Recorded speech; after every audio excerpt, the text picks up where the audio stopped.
और जो दिया रहेगा उसको हेडिंग डाल करके लिख देंगे दिया है कि। तो हेडिंग डाल करके आप लिखिएगा दिया है कि। अब जो जो दिया है उनको आप लिख लीजिए। क्या क्या दिया है आपका? दिया है AC बराबर AE। AC बराबर आपका क्या दिया गया है? AE दिया गया है। फिर उसके बाद AB बराबर क्या दिया गया है? AD दिया गया है। तो AB बराबर AD दे दिया गया है। फिर उसके बाद क्या दिया गया है?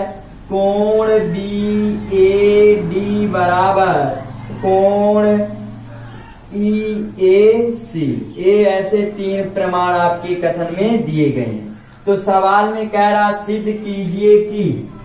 सवाल में क्या कहा? सिद्ध कीजिए कि। तो यहाँ पर लिखना सिद्ध करना है कि। क्या लिखना? दूसरी हेडिंग सिद्ध करना है कि। अब क्या सिद्ध करना है हमें? BC बराबर D। ये हमें क्या करना है? सिद्ध करना है। तो आपकी कोई इस प्रकार की आकृति बनाई गई है। अभी इस आकृति को हम देखेंगे कैसे बनाया गया है।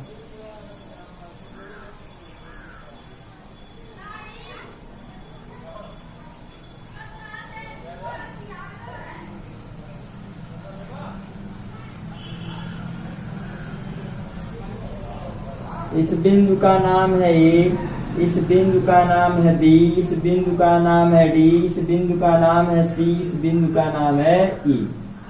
ऐसे आपकी कोई आकृति बनाई गई है और यहाँ से A को किस बिंदु से मिलाया गया? E बिंदु से मिलाया गया।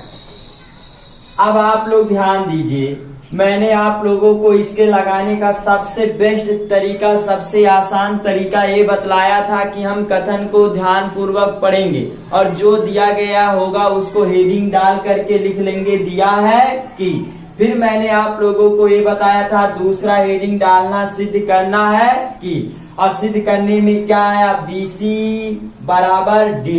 तो जो सिद्ध करना है आप उस अवयव को देखिए वह किस आकृति में आ रहा है। हमें पहले किस भुजा को लेना है? BC। अब देखो कोई ऐसा त्रिभुज पकड़ो जिसमें हमारी कैसी भुजा मिलती हो? BC। तो BC की बात करूं तो यहाँ आ गया। BC का मतलब कौन सा त्रिभुज ले लूं? यदि मैं त्रिभुज ABC ले लूं तो हमारी BC भुजा मिल जाएगी कि नहीं मिल जाएगी?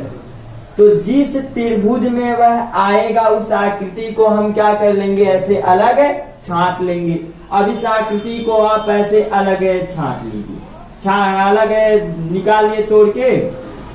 तो कौन सा त्रिभुज निकला? ABC। अब देखिए दूसरी भुजा क्या है? D। अब ये DE भुजा देखिए आप किस त्रिभुज में बन रहा है।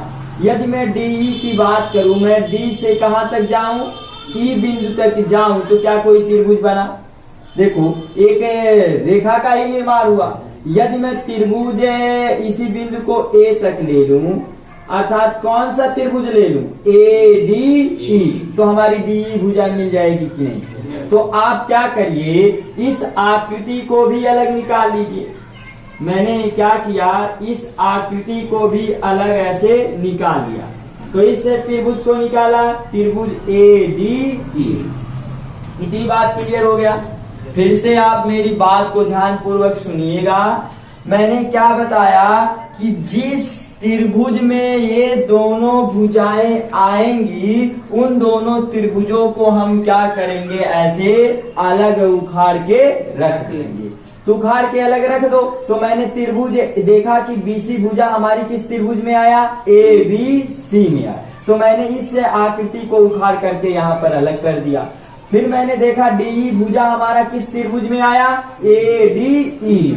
इस त्रिभुज को भी मैंने उखाड़ करके अलग कर दिया। इतनी बात क्लियर हो गई। अब ध्यान दीजिए, ये जब मैंने दोनों आकृतियों को अलग अलग उखाड़ करके रख दिया तो अब देखिए जो दिए गए हैं क्या इन दोनों त्रिभुजों में नियम पालन कर रहे हैं कि नहीं? क्योंकि बताया गया कि यदि किसी त्रिभुज में साइड एंगल साइड मिल जाए या एंगल एंगल साइड मिल जाए या क्या मिल जाए आपका? Side angle side. ए मिल जाए तो हम किस नियम से इसको सर्वांग सम सिद्ध कर देंगे? इसी तीनों नियम से हम इस त्रिभुज को क्या कर देंगे? सर्वांग सम सिद्ध कर देंगे। कहने का मतलब ये है कि यदि कहीं दो त्रिभुज सर्वांग सम सिद्ध हो जाते हैं तो उनके शेष अवयव भी आपस में हम क्या कर सकते हैं? बराबर। किस नियम से? सीपी सीटी द्वारा। तो हम सर्वप्रथम इन दोनों त्रिभुजों को क्या सिद्ध करेंगे? सर्वांग सम। तो इन तीनों नियमों में से आप कोई नियम लगाइए। तो प्रूफ में हमने बतलाया था कि मैं उसी को सर्वप्रथम लिखूंगा जो दिया है। कौन दिया है? AC बराबर AE। अब देखो AC भुजा किस त्रिभुज में? इसमें आ रहा है कि नहीं? तो AC भुजा किसके बराबर है? AE। पहला प्रमाण मिल गया। ये देखो ए पहले त्रिभुज की पहली भुजा दूसरे त्रिभुज की पहली भुजा की क्या मिल गई? बराबर। दोनों त्रिभुजों में प्रमाण मिल रहा है कि नहीं? इसका मतलब एक भुजा मिल गया। दूसरा क्या है? AB बराबर AD।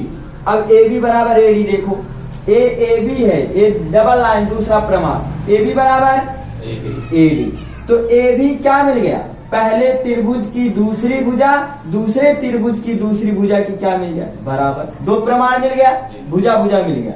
इसका मतलब या तो एक कोण मिल जाए तो ये सर्वांग सम सिद्ध हो जाएगा। तो देखो कोण भी दिया है। क्या दिया है? कोण BAD बराबर कोण EAC।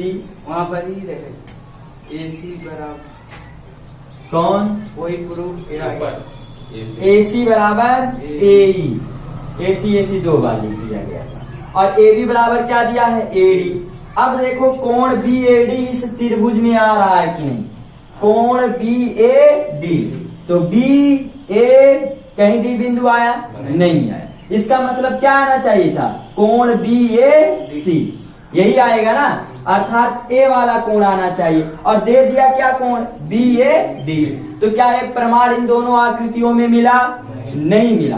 तो हम इस कोण में कुछ ऐसा जोड़ेंगे या घटाएंगे कि कोण क्या मिल जाए? BAC मिल जाए। अब देखो कोण BAD कहाँ बन रहा है? इस आकृति की मैं बात कर रहा हूं। पहले हम सर्वप्रथम किस बिंदु पे चलेंगे? B बिंदु। फिर किस बिंदु पे चलेंगे? A। फिर किस बिंदु पे? D। अर्थात ए वाला कोण। इतना जो कोण है किस कोण के बराबर है? कोण EAC। EAC मतलब इस कोण के क्या है? बराबर है। हमें क्या कोण चाहिए? BAC। तो यदि हमें BAC चाहिए तो इतना कोण हमें क्या करना पड़ेगा? जोड़ना पड़ेगा, तभी तो मिलेगा पूरा एक कोण। तो हम दोनों पक्षों में किस कोण को जोड़ देंगे? DAC को। इतने कोण का अल्फाबेट में नामकरण कैसे करते हैं? जिस बिंदु पे कोण बनता है उसको हमेशा कहाँ लिखा जाता है? बीच में। तो कितने कोण को जोड़ना पड़ेगा? इतने कोण का अल्फाबेट में नाम कोण DAC। तो लिखिएगा यहाँ पर आप दोनों पक्षों में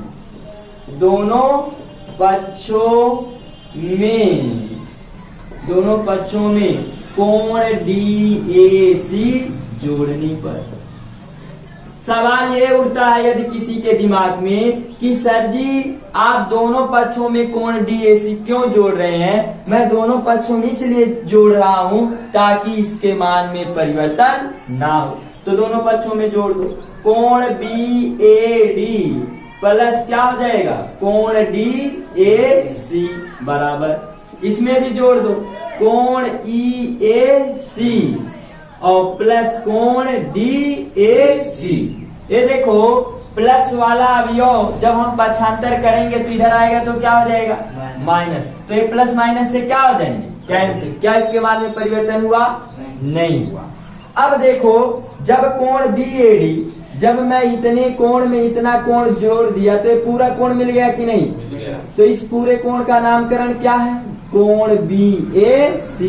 तो लिख दीजिएगा कोण BAC बराबर। अब हम किसमें जोड़ रहे हैं? EAC।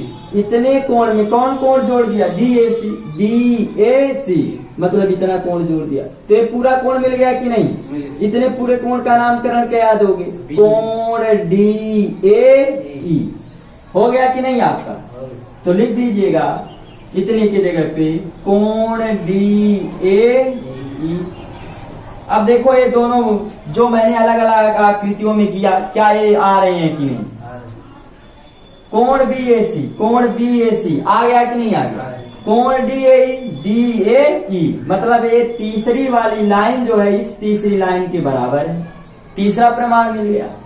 आई बात समझ में? और यहां पर लिख दीजिएगा, चूंकि कोण BAC का मान किसके बराबर हुआ? कोण BAD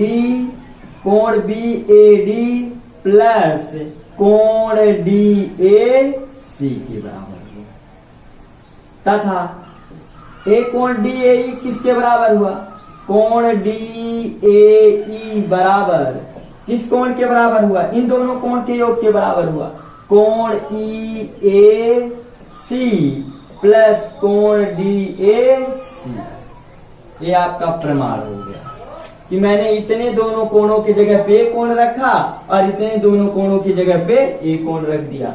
और ये प्रमाण सब कहां से लिखा गया था? दिया है। ये भी मैंने कहां से लिखा? दिया है। और ये भी मैंने कहां से लिखा? दिया है। लेकिन ये दिया है इस दोनों आकृतियों में नहीं आया, इसलिए मैंने दोनों पक्षों में कोण DAC जोड़ दिया। और जैसे ही DAC कोण जोड़ा तो हमारे बड़े वाले त्रिभुज में आ गया, तीसरा प्रमाण मिल गया। तो देखो मैंने आपको नियम बताया था, जब दो भुजाओं के बीच में कोण बने, जब दो भुजाओं के बीच में एक कोण मिले तो कौन सा नियम लगाते हैं? Side angle side.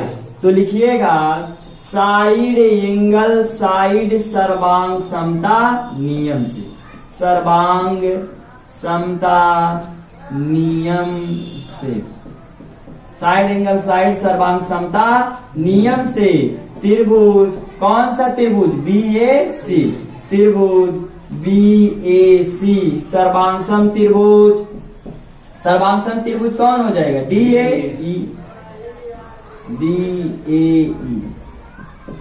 तो जब दो त्रिभुज सर्वांगसम हैं तो उनके शेष भाग भी आपस में क्या होते हैं? बराबर। शेष का मतलब संगत भाग। तो कौन भाग बचा है? BC, इसमें भुजा बची है और इसमें कौन भुजा बची? तो BC बराबर मैं क्या लिख सकता हूं? BC बराबर D किस नियम से? CP CT द्वारा। CP CT का मतलब आप जानते हैं, कोरेस्पोंडिंग कॉन्ग्रेचुलेंट ट्रिंगल। इसका हिंदी क्या होता है? सर्वांगसम त्रिभुज में संगत भाग आपस में बराबर होते हैं। संगत भाग का मतलब जो शेष बचा भाग है। तो ये भुजा एक बची थी, तो इस त्रिभुज की जो तीसरी भुजा है दूसरे त्रिभुज की तीसरी भुजा की क्या हो गई? बराबर। किस नियम द्वारा? CP CT द्वारा। इसी को हमें क्या करना था? सिद्ध करना था। देखो BC बराबर D। समझ में आया प्रत्येक को? नोट कर